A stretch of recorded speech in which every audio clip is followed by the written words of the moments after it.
આવ્યા હતા। જૂનાગઢ જિલ્લા પંચાયતના આરોગ્ય વિભાગની અંદર ભરતીને લઈ અને ગોટાળા થયા હોવાના આક્ષેપ અત્યારે થઈ રહ્યા છે। ભરતી મુદત પૂર્ણ થયા બાદ વાંધા અરજીઓ મંગાવી હોવાનું રટણ અધિક આરોગ્ય અધિકારી કરી રહ્યા છે। ટોટલ 42 જગ્યા માટે ભરતી પ્રક્રિયા ખોરંભે ચડાવવાનો આક્ષેપ સમાજના અગ્રણીએ કર્યો છે। 1700 વિદ્યાર્થી જે પાસ થયા છે, 3699 રિજેક્ટ ફેલ થયા છે। એ 1799 માંથી ખાલી 42 જગ્યા ભરવાની છે। ભરતી પ્રક્રિયા 15/11 પૂરી થઈ ગઈ છે। આમ છતાં જે આ ભરતી કમિટી છે, ભરતી કમિટીએ કોઈપણ જાતના કાર્યાલય આદેશ કર્યા વગર, કોઈપણ જાતનો હુકમ કર્યા વગર એમને મોને ઓન રાખીને પાછા જે ફેલ થયેલા ઉમેદવારો છે, જે 3699 ઉમેદવારો ફેલ થયા છે, એ ઉમેદવારોને ફરીવાર બોલાવે છે। યાત્રાધામ અંબાજીમાં દબાણ હટાવો ઝુંબેશને લઈને વિરોધ। આવતીકાલે અંબાજીના બજારો બંધ રહેશે। ગુજરાતના સુપ્રસિદ્ધ યાત્રાધામ અંબાજી ખાતે અંદાજિત 1600 કરોડથી વધુના ખર્ચે મહત્વાકાંક્ષી શક્તિ કોરિડોર પ્રોજેક્ટનું નિર્માણ થવા જઈ રહ્યું છે। આ વિકાસલક્ષી કાર્યોને આગળ ધપાવવા માટે મામલતદાર કચેરી દાંતા અને અંબાજી ગ્રામ પંચાયત દ્વારા વર્ષોથી વસવાટ કરતા દબાણકારોને જગ્યા ખાલી કરવા માટે નોટિસો આપવામાં આવી છે। તમામ નોટિસ ધારકોને ટૂંક સમયમાં પોતાના દબાણો હટાવી લેવાનો આદેશ કરવામાં આવ્યો છે। ત્યારે વિકાસ કાર્ય દરમિયાન દબાણ હટાવો ઝુંબેશ વિરુદ્ધ પીડિતોની બેઠક મળી હતી, જેમાં આવતીકાલે બંધ પાડવાનો નિર્ણય લેવામાં આવ્યો છે। આવતીકાલે અંબાજીના બજારો બંધ રાખી પીડિતો દાંતા મામલતદાર કચેરી ખાતે આવેદનપત્ર પાઠવશે। વેપારીઓને પણ બંધમાં જોડાવા અપીલ કરાઈ છે। અસરગ્રસ્તોની માંગણી છે કે દબાણ હટાવતા પહેલા તેમની માટે વૈકલ્પિક વ્યવસ્થાની માંગણી કરવામાં આવે। તેમનું કહેવું છે કે અનેકવાર રજૂઆત કરી પરંતુ નિર્ણય કોઈ લેવામાં આવતો નથી। રાજકોટ મહાનગરપાલિકાના જનરલ બોર્ડમાં વિપક્ષે કરેલા સવાલોનો જવાબ મ્યુનિસિપલ કમિશનર તુષાર સુમેરાએ આપતા વિવાદ સર્જાયો। રાજકોટ મહાનગરપાલિકાનું જનરલ બોર્ડ આજે મળ્યું હતું। 18 વર્ષમાં પ્રથમ વખત વિપક્ષના પ્રશ્નને લઈને જનરલ બોર્ડમાં ચર્ચાઓ થઈ હતી। ફ્લાવર બેટને લઈને વિપક્ષ દ્વારા સવાલો પૂછવામાં આવ્યા હતા। અધિકારીઓને ભીડવા માટે વિપક્ષે સવાલો ઉઠાવતા વિપક્ષ નેતા વશરામ સાગઠિયાએ આક્ષેપો કર્યા હતા। ફ્લાવર બેટનો જે બોજો છે તે પ્રજાના ખિસ્સા ઉપર આવશે તેવું તેઓ સ્પષ્ટ જણાવ્યું હતું।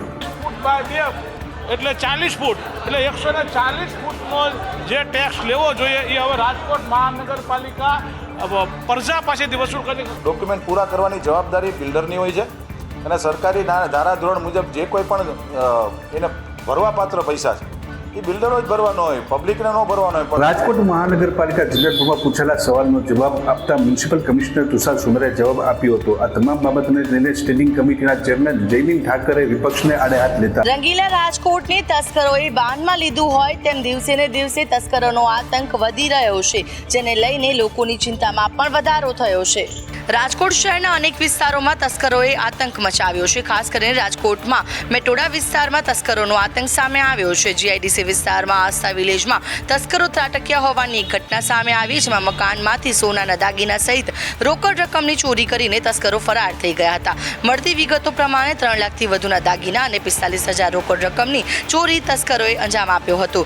ચોરીની સમગ્ર ઘટના સીસીટીવીના કેમેરાની અંદર કેદ થઈ હતી। જો કે આ બાબતની જાણ પોલીસને થતાં પોલીસ તપાસ હાથ ધરી છે, જેમાં ખાસ સીસીટીવીની મદદ પણ લેવાઈ રહી છે। રાજકોટમાં રહેતા લોકો હવે તસ્કરોના ત્રાસથી ભયની અનુભૂતિ કરી રહ્યા છે, ત્યારે લોકો હવે સુરક્ષાની માંગ કરી રહ્યા છે। સુરત જિલ્લા ક્રિકેટ એસોસિએશનના પ્રમુખ કનૈયા કોન્ટ્રાક્ટરની ધરપકડ કરાઈ છે। કરોડોની ઠગાઈ કરવાનો તેમના પણ આરોપ છે। સુરત જિલ્લા ક્રિકેટ એસોસિએશન પ્રમુખ કનૈયા કોન્ટ્રાક્ટરની ધરપકડ કરવામાં આવી છે। મળતી વિગતો અનુસાર કરોડો રૂપિયાની ઠગાઈ અને વિશ્વાસઘાતના કેસમાં તેમની સંડોવણીને લઈ પોલીસે તેમની ધરપકડ કરી છે। તેઓએ બોગસ પાવર ઓફ એટર્નીથી 2.92 કરોડની લોન લીધી હતી। કનૈયા કોન્ટ્રાક્ટરે તેમના સગાભાઈ સ્વર્ગસ્થ હેમંત અને ભાભી નૈના કોન્ટ્રાક્ટરના નામે રહેલી પેઢીની મિલકતોના બોગસ ઓફ પાવર એટર્ની બનાવ્યા હતા।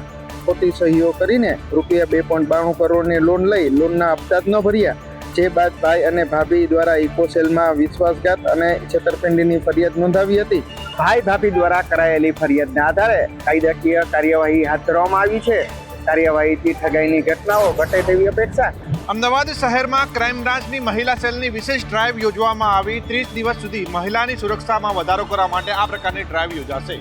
અમદાવાદ ક્રાઇમ બ્રાન્ચ મહિલા સેલ દ્વારા સંયુક્ત રીતે ડ્રાઈવનું આયોજન કરવામાં આવ્યું છે। મહિલાઓની સુરક્ષાને ધ્યાનમાં રાખીને 30 દિવસ માટે આ વિશેષ ડ્રાઈવ શરૂ કરવામાં આવી છે, જેમાં ખાસ કરીને રાત્રિના સમયે જાહેરમાં ઉપદ્રવ અને ગેરશિસ્તભર્યા વર્તન કરનારા લોકો સામે કાર્યવાહી કરવામાં આવી રહી છે, જેના માટે પોલીસ દ્વારા SG highway, Sindhu Bhavan, SP ring road અને સાબરમતી સહિતના કેટલાક વિસ્તારો નક્કી કરવામાં આવ્યા છે, જ્યાં પોલીસની ટીમ સતત રાત્રિના સમયે પેટ્રોલિંગ કરશે અને રોમિયોગીરી કરતા રોમિયો વિરુદ્ધ કાર્યવાહી પણ કરશે। આ ડ્રાઈવ થકી પોલીસનો મુખ્ય ઉદ્દેશ જાહેર સ્થળો પર મુલાકાતીઓ તેમજ પબ્લિક ટ્રાન્સપોર્ટમાં મુસાફરી કરતા મહિલા મુસાફરોની સુરક્ષા તેમજ વિશ્વાસ અને આત્મવિશ્વાસ વધારવાનો છે. શહેરમાં યોજાઈ રહેલી આ ડ્રાઈવમાં શહેરીજનોને સહકાર આપવા માટે ક્રાઇમ બ્રાન્ચે અપીલ કરી છે. આ સાથે જ ઉપદ્રવ કે શંકાસ્પદ પ્રવૃત્તિ અંગે પણ સ્થાનિક પોલીસને તેમજ 112માં જાણ કરવા માટે પણ અપીલ કરાઈ છે. દિલ્હી કાર બ્લાસ્ટ બાદ સુરત પોલીસ એક્શનમાં જોવા મળી. સુરત પોલીસે પણ 30 જૂના ગુનાહિત ઇતિહાસ ધરાવનાર સામે તપાસ હાથ ધરી. દિલ્હીમાં કાર બ્લાસ્ટની ઘટના બન્યા બાદ સુરત શહેરની સુરક્ષા વ્યવસ્થાને વધુ મજબૂત કરવાના ભાગરૂપે સુરત પોલીસ એક્શન મોડમાં આવી છે. સુરત પોલીસ કમિશનરના આદેશથી ભૂતકાળમાં ગુનાહિત પ્રવૃત્તિમાં સંડોવાયેલા લોકોનું એક લિસ્ટ તૈયાર કરવામાં આવ્યું છે. પોલીસે છેલ્લા 30 વર્ષના જૂના ગુનાહિત ઇતિહાસ ધરાવતા અને બોમ્બ મૂકવામાં સંડોવાયેલા શખ્સોને નિશાન બનાવ્યા છે. આ મેગા ઓપરેશનના ભાગરૂપે 700 લોકોના ડોઝિયર બનાવવામાં આવ્યા છે, જેમાં તેમની સંપૂર્ણ વિગતોનો સંગ્રહ છે. પોલીસે અત્યાર સુધીમાં 2400 જેટલા શંકાસ્પદ લોકોને ત્યાં તપાસ હાથ ધરી, જેમાં હથિયાર અને ડુપ્લિકેટ નોટ બનાવનાર તેમજ બોમ્બ બ્લાસ્ટમાં સામેલ હોય તેવા લોકોને આવરી લેવાયા છે. સુરત પોલીસ સ્લીપર સેલ પર ખાસ નજર રાખીને તપાસ કરી રહી છે, જેથી શહેરમાં રાષ્ટ્ર વિરોધી ગતિવિધિ અટકાવી શકાય. સુરત પોલીસે દુષ્કર્મના આરોપીને ફિલ્મી ડબ્બે ઝડપી પાડ્યો. આરોપીને પકડવા માટે પોલીસે ખેતરમાં કપાસ પણ વીણ્યો. સુરતમાં બળાત્કારનો ગુનો કરીને એક આરોપી 2 મહિનાથી પોલીસને હાથ ટાળી આપી રહ્યો હતો, જે બાદ પોલીસે ફિલ્મી ડબ્બે આરોપીને દબોચી લીધો હતો. સુરત પોલીસ દ્વારા વેશ પલટો કરીને આરોપીને ઝડપી લેવામાં આવ્યો છે. આરોપી નીતિન દામલિયાને પકડવા પોલીસે પાલીતાણા પહોંચી હતી, જ્યાં ખેતરમાં એક સામાન્ય ખેત મજૂર બની કપાસ વીણ્યો હતો. આ આરોપીને ઝડપીને કાપોદ્રા પોલીસ દ્વારા વધુ તપાસ હાથ ધરવામાં આવી છે. આરોપી નીતિન દામલિયાએ એક યુવતી સાથે મરજી વિરુદ્ધ શારીરિક સંબંધ બાંધ્યા હતા. આ દરમિયાન તેને ફોટો પણ પાડ્યા હતા, જે બાદ તે ફોટો વાયરલ કરવાની ધમકી આપી પીડિયા પર અવારનવાર બળાત્કાર કરતો હતો. પોલીસે લુખ્ખા અને ગુનેગારોને ખુલ્લો સંદેશ આપ્યો છે. પાલીતાણામાંથી પણ આરોપીઓને ઝડપી લેવામાં આવશે. જૂનાગઢના અમુક વિસ્તારોમાં અશાંત ધારાની માંગ ઉઠતાની સાથે જ અશાંત ધારો લાગુ કરવા કમિટીની રચના કરવામાં આવી છે. અશાંત ધારો લાગુ કરવા માટે કમિટીની જુદા જુદા વિસ્તારમાં સર્વેની કામગીરી, જેમાં ભૂતકાળમાં બનેલી ઘટના સહિત માહિતી એકત્ર કરાશે. રિપોર્ટ તૈયાર કરી જિલ્લા કલેક્ટરને દરખાસ્ત મુકાશે, ત્યારબાદ આગળના નિર્ણયો કરાશે. આ જે તમામ અમને રજૂઆતો મળી છે એ રજૂઆતો સંદર્ભે માનનીય જિલ્લા કલેક્ટર સાહેબ શ્રી દ્વારા અમને સૂચના આપવામાં આવેલી છે. એ પ્રમાણે તમામ વિસ્તારો છે એનો સર્વે કરી અને પોલીસ વિભાગ અને મામલતદાર શ્રી એમની અધ્યક્ષતામાં એક કમિટી બનેલી છે. આ કમિટી દ્વારા હાલ રિપોર્ટ બનાવવાની કામગીરી ચાલુ છે. કમિટીમાં ટાઉન પ્લાનિંગ વિભાગ, આ ઉપરાંત સિટી સર્વે, આ બધા સંયુક્ત સમિતિ હોય છે, જે આખો નકશો તૈયાર કરીને આપતા હોય છે અને ખરેખર લાગુ કરવો કે નહીં એ બાબતનો આખો સર્વે કરી અને ત્યારબાદ જ નિર્ણય લેવામાં આવતો હોય છે. કોંગ્રેસના પ્રતિનિધિ મંડળે ચૂંટણી પંચ સમક્ષ રજૂઆત કરી છે. SIRની પ્રક્રિયાને લઈ વિવિધ મુદ્દે કોંગ્રેસ દ્વારા લેખિત રજૂઆત કરવામાં આવી છે. કોંગ્રેસના પ્રતિનિધિ મંડળે ચૂંટણી પંચ સમક્ષ વિગતવાર લેખિત રજૂઆત કરી છે. SIR સંબંધિત પ્રક્રિયામાં ખામી હોવાના આક્ષેપો સાથે સુધારાઓ કરવા માટેની માંગ કરવામાં આવી છે. ખાસ કરીને વોટર ડુપ્લિકેશનના વધતા કેસોને ગંભીરતાપૂર્વક લેવાની અરજી કરવામાં આવી છે. 2 અલગ જગ્યાએ એક જ મતદારનું નામ રહેતું હોવાના કારણે ગેરરીતિની શક્યતાઓ વધી રહી છે. તેથી આવા કિસ્સાઓની છટણી માટે મિકેનિઝમ બનાવવાની માંગ ઉઠાવવામાં આવી છે. સ્થળાંતર થયેલા મતદારોની વિગતો મેળવવા માટે ખાસ ડ્રાઈવ ચલાવવાની પણ વિનંતી કરવામાં આવી છે.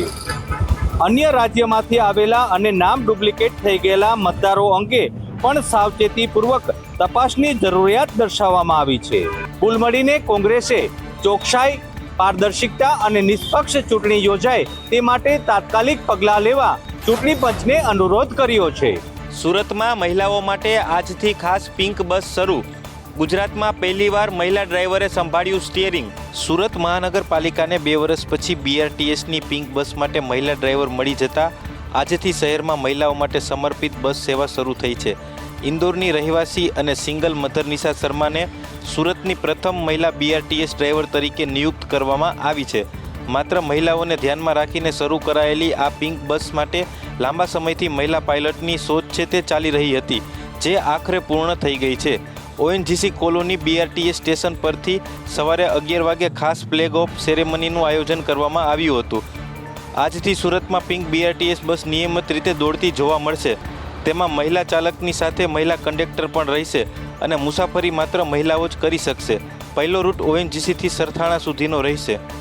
સુરતમાં મળી આવેલી પહેલી મહિલા ડ્રાઈવર બાદ વધુ મહિલાઓ આ ક્ષેત્રમાં આગળ આવશે તો પિંક બસની સંખ્યામાં વધારો કરવામાં આવશે. અમદાવાદના અખબારનગર અને આસપાસ રહેતા લોકોની સુવિધામાં વધારો થવાનો છે, કારણ કે ત્યાં મલ્ટી બસ ડેપો બનાવાશે. અમદાવાદમાં અલગ અલગ બસો દ્વારા લોકોને સગવડ આપવામાં આવે છે, જેમાં ખાસ કરીને AMTS, BRTS અને ST બસ, પણ તે તમને અલગ અલગ બસ સ્ટેન્ડ ઉપરથી મળે છે. હવે આ તમામ બસો એક જ અખબારનગર વિસ્તારમાં એક સાથે જ એક જ જગ્યાએથી મળવાની છે, કારણ કે અમદાવાદના અખબારનગરમાં મલ્ટી બસ ડેપો બનાવવામાં આવશે, જેના કારણે એક જ સ્થળ ઉપરથી મુસાફરોને AMTS, BRTS અને ST બસની મુસાફરી કરવા મળી શકે છે.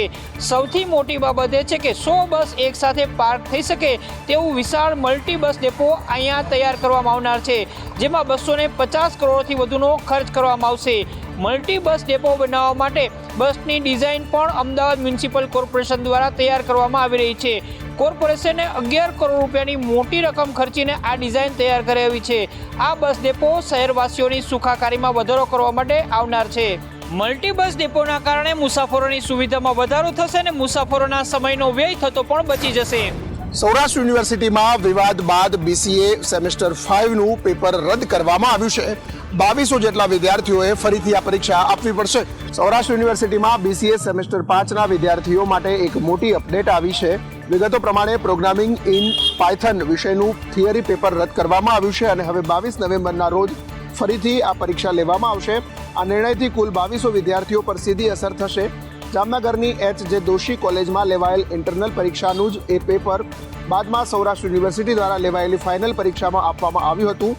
ત્યારબાદ વિદ્યાર્થીઓ તથા ABVPના કાર્યકર્તાઓ દ્વારા તેનો ઉગ્ર વિરોધ કરવામાં આવ્યો હતો. BCA સેમેસ્ટર 5ની વાત છે, એમાં એક અધ્યાપકે એમની જ કોલેજનું જે પ્રિલિમિનરી પરીક્ષામાં પેપર આપ્યું હોય એ જ પ્રશ્નપત્ર સૌરાષ્ટ્ર યુનિવર્સિટીને મોકલી આપે. વ્યવસ્થા એવી છે કે અધ્યાપક જ્યારે પેપર મોકલે એ પેપર કોઈના વાંચવામાં આવતું નથી, કોઈને ચકાસવાનું હોતું નથી, એ સીધું જ પ્રિન્ટ થઈને વિદ્યાર્થીઓ સમક્ષ આવે. પારદર્શિતા અને ન્યાય માટે યુનિવર્સિટીના આ નિર્ણયની પ્રશંસા થઈ રહી છે. જો કે 22 નવેમ્બરે યોજાનારી પરીક્ષા ઉપર પણ સૌની નજર છે.